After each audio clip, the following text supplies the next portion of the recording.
dia, boa tarde, boa noite, torcedor e sócio do Clube de Regatas Vasco da Gama e Vasco da Gama SAF. Eu sou Ivan Luiz Maia Pereira, dono desse minúsculo canal que fala sobre o clube que tem a melhor e mais bonita história de todo o mundo esportivo e que está cansado de ler há muito tempo notícias nojentas sobre a política do nosso gigante da colina. Por isso, acompanho e estudo a história do Vasco e tive décadas para fazer isso. Mas como não podemos viver só de história e de passado, eu resolvi contratar um analista virtual especializado em falar sobre as 4 linhas. E ele o faz através deste humilde canal, usando minha voz e minha interpretação. E como o Campeonato Brasileiro 2024 começou, ele está aqui para dar sua opinião sobre o primeiro jogo do Vasco contra o Grêmio, dia 14 de abril, em São Januário. Vamos lá então.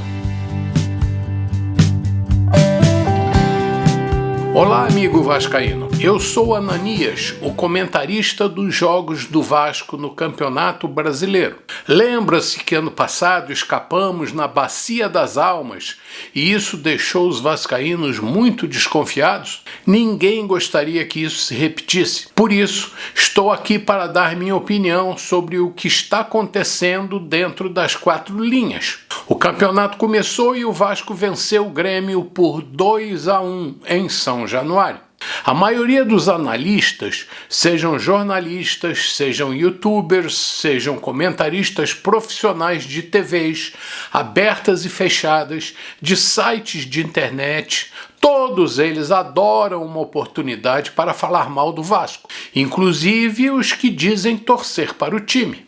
É um tal de meter o pau na SAF, no dono da empresa, no time, nos jogadores, na equipe técnica, etc, etc, etc.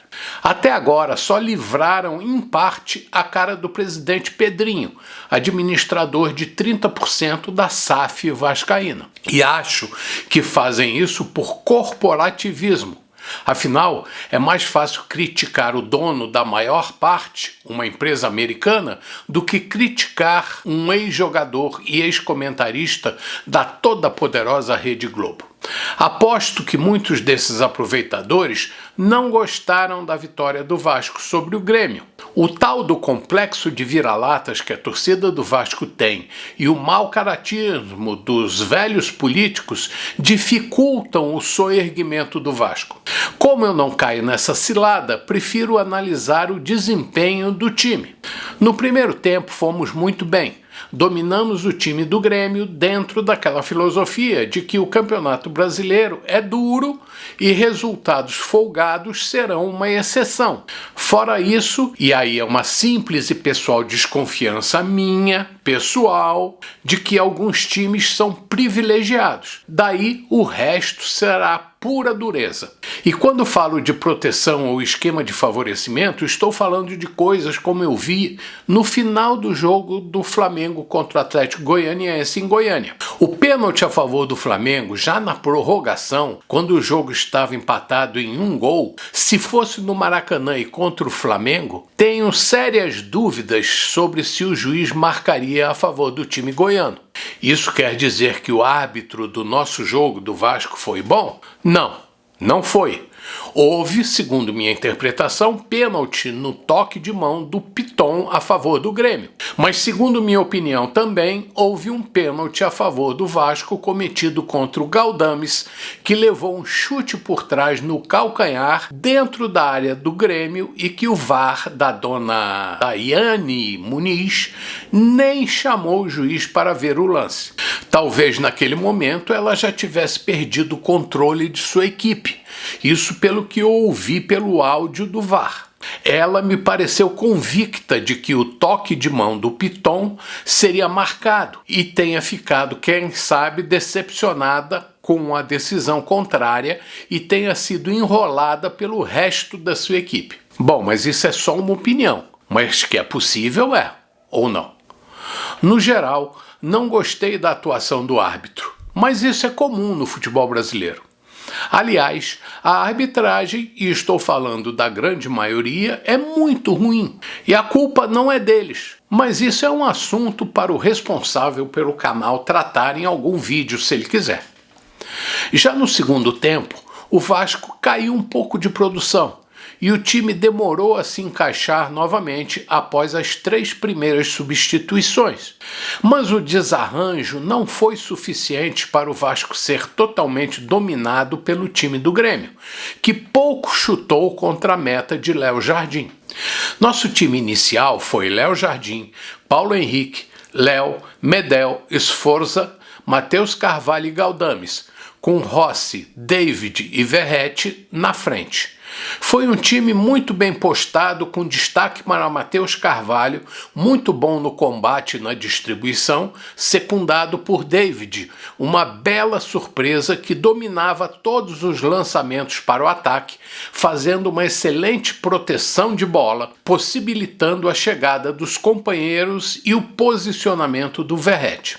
Outro que atuou muito bem e deu um calor na defesa do Grêmio foi o Rossi, que é especialista em cruzar bola, ganhar na velocidade, bater escanteios com precisão e, do lado ruim, é um especialista em fingir falta, provocar adversário, ou seja, um jogador que os juízes adoram advertir ou expulsar, infelizmente.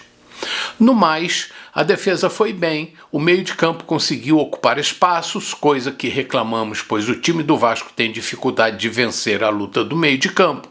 E o ataque comandado por Verratti incomoda, quando tem a ajuda do resto do time. No segundo tempo, o Vasco efetuou as seguintes substituições. Aos 18 minutos, João Vitor entrou no lugar de Medel e Rayan no lugar de Rossi. Aos 28 minutos, entrou JP da base no lugar de Galdames, e aos 41 minutos finais entraram Adson e Rojas nos lugares de David e Paulo Henrique, respectivamente. A saída de Medel se deveu a desgaste físico, com dor nas pernas. O mesmo ocorreu com Rossi, que não conseguia manter a agressividade ofensiva, assim como Galdames, na metade do segundo tempo, já não tinha mais aquela pegada. O mesmo ocorreu com a saída de David e PH, mas isso já depois dos 40 minutos finais. Todos os substitutos desempenharam bem suas funções de dar mais gás para sustentar a vitória. A única coisa que percebi foi que Rayan pareceu muito ansioso em mostrar serviço e tomou algumas decisões erradas que prejudicaram o time. Se ele olhasse mais para o lado e servisse os companheiros em melhor situação, talvez o Vasco vencesse com mais facilidade. Aos 22 minutos do segundo tempo, alguns dizem que ele poderia ter interceptado o cruzamento a meia altura, depois de um escanteio do Grêmio que cruzou a pequena área e encontrou o jogador adversário, que diminuiu o placar. Mas com certeza Rayan será muito importante para o Vasco e, como ainda é um menino, a tendência é evoluir, é crescer. Os gols do Vasco foram marcados aos 25 minutos do primeiro tempo, após cruzamento de Rossi e corte do goleiro gremista, com a bola caindo na entrada da área para o David pegar de primeira, desviar na zaga e entrar no cantinho. E aos 37 minutos, após cobrança de córner de Rossi, com a bola atravessando a área e caindo na perna direita de Matheus Carvalho, que da grande área de primeira colocou no canto esquerdo baixo do goleiro do time gaúcho. Ambos os dois foram belos gols. O time do Grêmio não serve de parâmetro para avaliar nosso desempenho no campeonato. Afinal, ele mal começou e o time gaúcho não vem atuando com segurança, principalmente na sua defesa. No próximo jogo, contra o Red Bull em Bragança Paulista, um time que joga brigando por todas as bolas, nosso desempenho pode ser mais bem avaliado. E eu, Ananias, estarei de olho. Até a próxima! Foi isso, amigos. Volto em breve para dar voz ao nosso Ananias depois do próximo jogo. Por enquanto, só nos resta mandar um bom dia, boa tarde e boa noite, torcedor e sócio do Clube de Regatas Vasco da Gama e Vasco da Gama SAF. E saudações vascaínas.